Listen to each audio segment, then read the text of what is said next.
Resident Evil 2 2019 Remake is a remake from its original, dating back to 1998, almost 20 years later. Today we're going to talk about the good, the bad of Resident Evil 2 Remake. The story is about two protagonists, Claire and Leon, with an interesting choice of letting you decide who to play first as.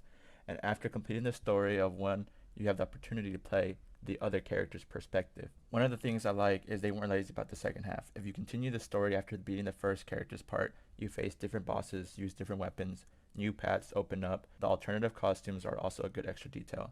The story can vary, but on average, if you're not speedrunning, it could take 8 hours ish for each character's part completion, so it gives you plenty of content to play with. The shooting is steady and the running is great. The only small complaint that isn't a huge deal but can be frustrating at times is there's no option to dodge or parry. You have to rely on running. The game is exactly what it says its genre is. It's an action horror game. Often there are times when it leans more on one side for other games, but this one has a good balance from the constant action with a lack of sneak attack options, which is good because gameplay like that can be fun but can get old very quickly. There were many times in my gameplay where I was scared, and not the classic jump scare, but the mood that horror brings. From the introduction of Lickers to hearing or being chased by the heavy stepping of Mr. X, one of the main antagonists of the story.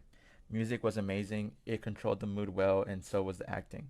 Usually there's one or two people whose acting needs work on a project, but everyone did well, and visually it looks amazing. Bright enough to see the details, but dark enough to keep the spooky ambiance. The ending was satisfying, allowing room for more games to be made after this. Resident Evil 2 is a near perfect game. The story kept me interested. The characters were all interesting with good voice acting. The graphics are good. There would be small changes I would add to the game to improve, but overall, a near perfect game. The game did everything right except some minor gameplay mechanics, for example, no parry or dodge option. Although two characters had two different stories, it would have been nice to experience a little bit more of a difference in game biomes. I'll see y'all next time for our next review. Bye.